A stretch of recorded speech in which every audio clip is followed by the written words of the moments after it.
What's going on, world? Hey, welcome to the State of Us. Our host, Ray Lightfoot, could not join us today, but we are here and we are going to continue the show. Now, let me just kind of do a little brief introduction.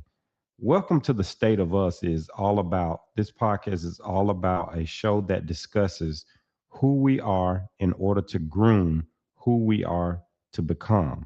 And today, I would like to welcome to our format Mr. Kentrell Porch. KP, tell the people a little bit about yourself. Hey, what's going on, Doc? How you doing? First, thank you for having me, and thank you guys for your service to this country. Yes, What sir. bring us together today, man, is I'm Kentrell Porch, a 7-year stroke survivor. Stroke survivor. Tell me about that, KP. Man, 7 years ago, February 16th, I was heading home from a homegoing service in Atlanta. I was living in Conyers at the time, and got down by Mercedes-Benz Stadium about 30 seconds from the church, and felt like I got T-boned by an 18-wheeler, and the building fell on top of it. So it was a sudden headache. Come to find out, that was the blood vessel bursting in my head. Yeah. Man. So what happened after that, bro? Well, after that, I continued out to the house. I was living about 30, 35, 40 minutes away from Midtown Atlanta. And so I'm driving, on 20, not thinking about this headache. I'm like, I just got a headache. Let me get to the house, Yeah. sleep it off, what have you. A couple things happened that day on my way to the house. I got down by Zoo Atlanta on 20, and it was that voice that was like, go to the hospital. But me being me, I kept on going, kept riding. Get to the apartment I was living in at the time, and I had a hard time picking up my key card to get into the gate. Finally get through the gate, and once I get to my apartment, I dropped my laptop bag and I dropped my cell phone. Just fell out of my hand. And again, I had a hard time picking it up, whatever the reason was.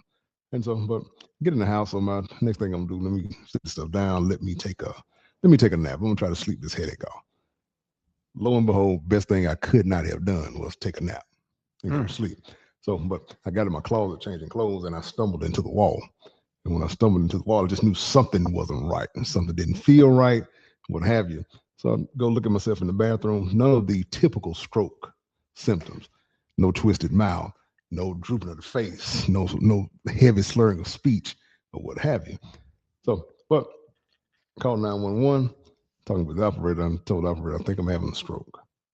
So with that call, there's a lot of repeating of the same question. What's your name? What's today's date? Do you know your birthday? Do you know where you are? Just a repetitive question answer.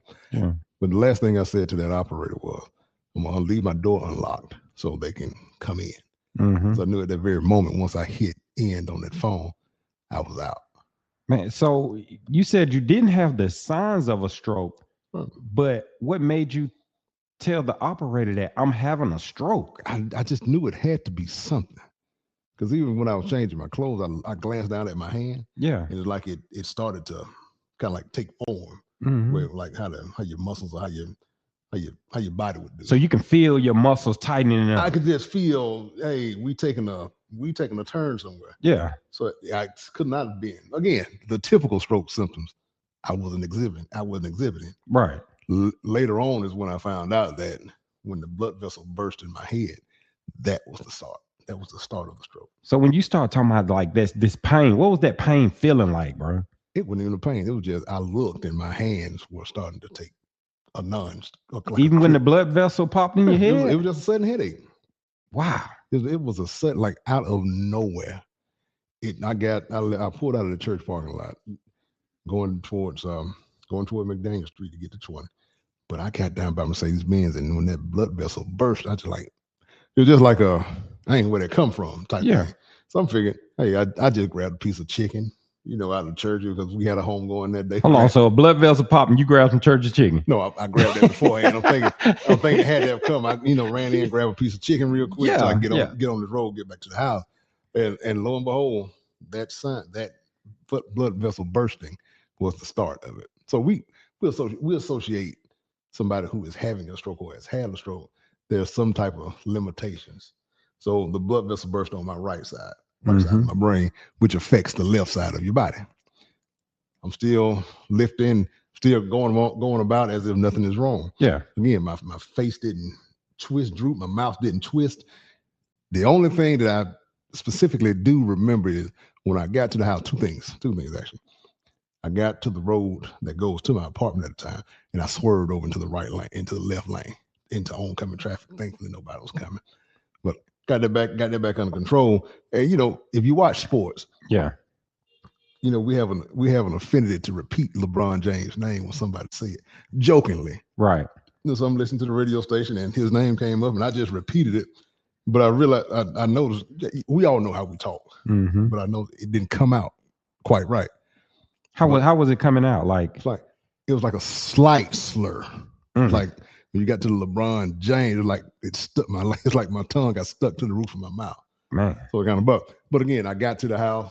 The best thing I could not have done was go to sleep. So got past that, got off the phone with the operator. So let me go out to the car.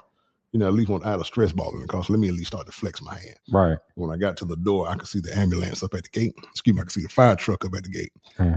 They came in. I saw one of my neighbors coming from the side of the house. And I know I talk about it very casually. Most people think I can talk about it a little too carefully, a little too have experienced that. Yeah. But I did, my neighbor asked me everything. Right? I was like, yeah, I'm fine. I'm having a stroke. For me, I don't like to bother people with certain things. And I definitely believe in somebody in the situation being calm. So the fire department came in. Took me about 20 minutes to leave the house because I'm preparing a bag because I feel like I'm going to be in the hospital at least a day or two. Right. But I got to one hospital. They couldn't do anything for me there. And I ended up at Emory down in Decatur on Clifton Road.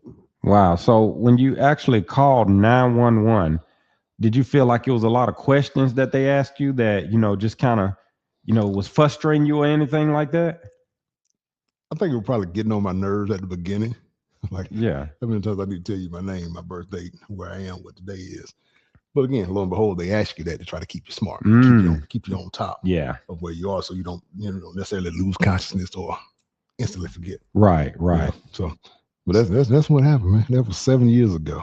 Wow. So, who was KP and Kentrell Porch before the stroke? Before the stroke, Kentrell was a guy working through life, and you know what I'm saying. I've been in the mental health field for the last 13 years now, and around that particular time, life wasn't settled. I wasn't settled. I'm going back and forth between Alabama, Atlanta, Alabama. Life is just life, and I'm going through a separation and a divorce all at the same time. And the one main thing that we don't do, and I think I don't think I fell into that stereotypical thing of we don't go to the doctor. When you said we, who you talking about? Black men in particular. Okay. We don't go to the doctor. Okay. And my blood pressure was sky high, and it's just like that pot that's on the stove. Eventually, that top is gonna pop off. Yeah. It just got to a point it had nowhere else to go but. Wow. That's what it did. Right here. If I can turn with my hat on, it hit on this side of my head. Man, so do you think it was some things that probably happened in life that led up to it? Well, we like to throw stress as the first thing that leads to it, but it's not. It really is. My blood pressure was not under control because I was not on any kind of medication, and just the stresses of life. Just some stresses of going through a divorce, not being settled in a place where I can just do things. It's one thing I do. If you don't know me, you don't know what's going on with me, you will know. See, my biggest camouflage is my smile. I tell people all the time, my mama paid a lot for it when I was a kid. So I smile my way through it. Yeah. But on the inside, man, I was a wreck. But KP, a lot of people don't understand that divorce is very stressful on men. They think men just able to just walk away from it, but it weighs on your heart heavy. Wouldn't you say so? It does. It did. But my main focus it wasn't necessarily the divorce. I was a very young son at the time. So I need to make sure I'm in position to do what needs to be done after the fact. Right. And it wasn't a bed of roses after the fact. Right. But again, I always take this time every year when February 16th rolls around, I always take a moment just to acknowledge what God has done for me. Truth be told, when that blood vessel burst in my head, Yeah. thank God I didn't have a full-blown aneurysm. That's me going into oncoming traffic. That's me going in traffic, going in the direction I'm going. Yeah. I could have swerved to the left or to the right. That could have taken out myself or anybody else. So I like to take this time just to acknowledge, how far God has brought me from that moment, because it didn't look good. And I'll tell you, the scariest thing wasn't me having a stroke. The scariest thing was when the neurologist came into the room and they gave you the spiel where we confirmed you did have a stroke. And he asked me to give him a thumbs up with my left hand. From here to here, it's thumbs up. It's going, it's thumbs up. I could not bend the tips of my finger. Wow. I couldn't do it. I could not bend the tips of my finger. From my brain to my hand, it was thumbs up. I couldn't do it. That was the scariest part. Is that I can't bend my fingers. Am I not gonna have use of my left hand? Yeah. That was the scariest part. But again, I made it through. Because if I don't tell you, you wouldn't know. So when you say you made it through, but I see keep pushing on your sweatshirt. Tell me a little bit about keep pushing. Well, as a result of the stroke, time went by. I was in the hospital for about a week, from Saturday to Friday, and it allowed me to go to my hometown, to be at home for a little bit, because I needed to rest. Because I ain't gonna lie to you, I got out of the hospital. I went back to work on Monday. I did. Probably not the best idea in the world, but I knew I had all this stuff coming up. I got to be in position for something. I can't just sit around. Right. And so, but from this came the keep pushing, because in spite of everything that I had going on at the time, if I didn't keep pushing, I would have been like any other person that had a stroke, just give up. So a couple things happened while I was in the hospital, just to tell you about the keep pushing. So I'm in there this Saturday night. So I think about right around Sunday or Monday, hey, I need to get out of this room. Can you take me for a walk around? I just want to get out of the room. Right. I was in intensive care. I was in ICU for the whole time I was there. So lady's taking me around, walking me around the floor, and lo and behold, man, you see people who have had the stroke, and you see those various symptoms I was telling you about: the twisted face, the drooping face, the twisted mouth. One side of the body not being able to move, and you just saw a lack of hope. Like that was it. Right. So I didn't want that. The second thing happened is I needed to use the bathroom. So again, I'm in a bed. One thing they don't allow you to do in a hospital when you've had a stroke, they don't let you get up without any kind of assistance because of your balance. Right. You could easily fall. Right. You're good. So from my bed to that, toilet in the room, it wasn't very far. So called the nurse and, hey, I need to use the restroom, but I need to get up out this bed to go to the toilet. And Mr. Porter, we can't let you do that. So I told her, one or two things are gonna happen. You gonna unhook me, or I'm starting unhooking myself, but I'm going to that toilet. If I recognize I was having a stroke, I think I could tell when my big what is about to fall. Yeah. But I needed to do that to keep myself moving. Because lo and behold, when I couldn't bend the tips of my fingers, the next day it came back. And truth told, and one thing I don't say a lot of is, while I was in the hospital, I had 4 seizures. Wow. I had 2 while I was awake, and they said I had 2 while I was asleep. So my body went through a lot and was going through a lot. Yeah. But again, not going to the doctor, not staying on top of the high blood pressure, not finding an outlet or somebody to talk to consistently about what I had going on at the time. It was a culmination of. So you knew you had high blood pressure? Oh yeah, I knew it. We all know it. We just don't want to deal with the necessary thing. We don't want to take the medicine. We don't want to go to the doctor. We don't want to lose that main thing. Yeah. It's when the manhood ain't working. We do. Best thing could have came out of it. When I got out of the hospital, I found the doctor. I consistently started going to the doctor. You took your ass to the doctor there, huh? Hey, look here. If I feel something now, I'm gone. So let me ask you this. We're talking about keep pushing. What was recovery like from a stroke, KP? Well, for me, it was more light things like sitting on the edge of the bed, lifting, raising your arm, having a stress ball, squeezing the stress ball, just keeping myself active. But one thing I noticed after the fact, if I took 1 or 2 steps, I was just instantly tired, and I couldn't figure out why am I tired just after taking 2 steps. Lo and behold, I talked to one of my doctor friends at church. He was like, well, what you need to do is start walking. Just kind of get active. Just start walking. There was a lake around a lake right by my apartment. So I started going out, walking around that lake 3 or 4 or 5 times a day. I know my strength started to come back. Right. I wasn't as tired of taking steps. So recovery for me, thankfully, I didn't have to go to a rehabilitation center. I was able to, take the printouts from the hospital and do them on my own. What you think was the hardest part? Sitting down. Sitting down? Sitting down. Wow. Because I'm conditioned to, go. Yeah. I ain't gonna lie to you. Being in mental health, the one thing I did realize about myself, I was working through depression. I was working through depression, but I kept going because I wasn't gonna sit down. I couldn't stop. Yeah. I was trying to figure this thing out, but it happened, So hence KP, keep pushing. If I didn't do that, that's what would happen if I didn't keep pushing. Now, low key, I'm gonna share with everybody. KP is my initials. Didn't know that until probably a year or so later after the fact. I had a friend of mine stop me one day. He said, like, them your initials, right? And that's when the light bulb went off in my head. So it's like it was meant to be. Yeah. But I use this as inspiration to not only myself but to others. No matter what it is, keep going. Because I got to the other side of it. Yeah. Which was important. My biggest strength is probably my biggest weakness. I'm stubborn. Yeah. So that bed wasn't gonna hold me, and life wasn't gonna get to me.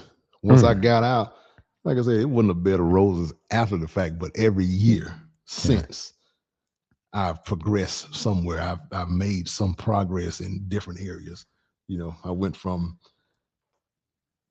not being stable to stable, being steady, which was a big part. Once I got stable, I was good. My network has changed. My social network changed. Yeah. I started doing more things in the community I started doing more work outside of work. Mm-hmm. And so this year, year 7, it's just another progression, another step in there. I'm sitting down with you talking about this and gonna put it on social media. All right. All right. So let me ask you this. Let me ask you this, KP. What type of support system did you have at that time, and what type of support system do you think a person need when they're going through the recovery part of a stroke? You know what? I did have one. I had one. Did I effectively rely on it all the time? Nope. You figure me, I'm 40 minutes from anybody in the city. Right. So, I don't like to bother anybody to come do something that I could probably do myself.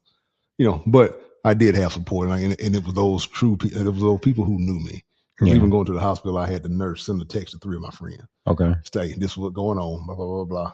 I'm leaving from here and going down to Emory. Okay. Just letting somebody know. So you did keep people up to date on your progress. I did keep people up to date. So lo and behold, they come walking down the hall, come and check on me. So I had a support system, but I think everybody, and I think we all need to have a support system, like an accountability partner. Yeah. Somebody who can. So I found out, you find out who your real friends are, and you find out what that word really means. I'm not one to throw that word around lightly or loosely. Right. But in that time, I was in a time of need, and I didn't have to say anything. Yeah. But again, I think we all do need an accountability partner, somebody who can hold us up, during them times, because it was a lonely road sometimes, though, for real. Seriously. And I get it. I get how a person can give up. I understand it. It is not hard to get to that point and just give up. Not. You see, and we don't ever think we're gonna be in that situation or in that predicament. It's not until it come to your door and it hits you, you figure out, hey, all right. Because if I don't keep pushing, I'm gonna end up like the rest of these folks. Man, hey, I guess I got one last question for you, KP. What you got? If you could speak to yourself the day before your stroke, what would you say? That's a good question. Because the day before that stroke, I couldn't even tell you what I did the day before. I just tell you what I did the day of. But I think before I even get to the day of, what I would tell myself then, slow down. Talk to somebody. Go get a checkup at least.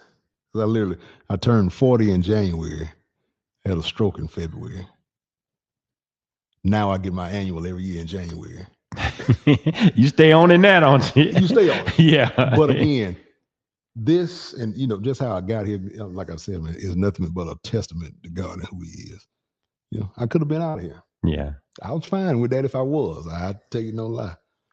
But to see where I am, you know, where I came from and where I am now, Yeah. we only getting started. You know, we're only getting started. And, you know, my inspiration to everybody, keep pushing. Hey, It gets better. Well, what would you like to say to your family and friends as you close out, KP? You know, I'll tell you something real quick before we close out. Go ahead. I didn't even tell my family I had had a stroke.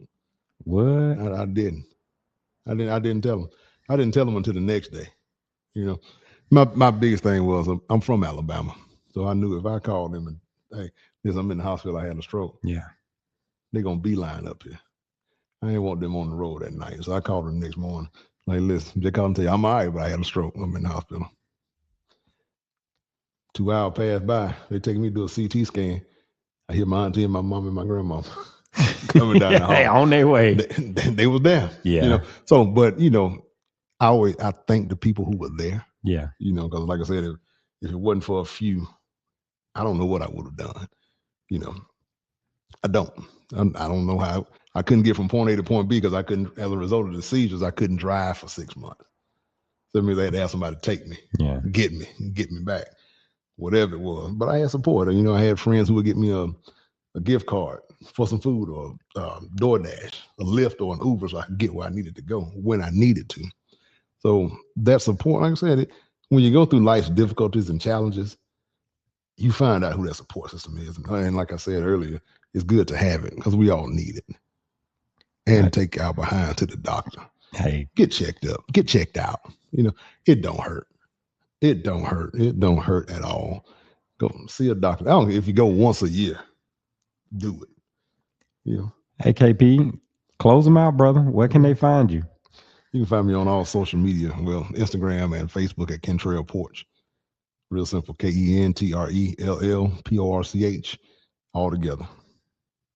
Hey, well, I like to say thank you, KP, man, and congratulations on, you know, the years that you have been through recovery and you sharing your message with the world and just really, man, inspiring a lot of people because there are a lot of people out here who are suffering in silence. Yeah. And there's a lot of people out here who are not going to the doctor and not getting checked up, you know, and they don't take this serious. So I'm glad you're here with me, my brother. And I would just like to say thank you and thank you to all the listeners that's out there. And this is another episode in the State of Us. Hey, Ray, get better soon. And we out. Peace.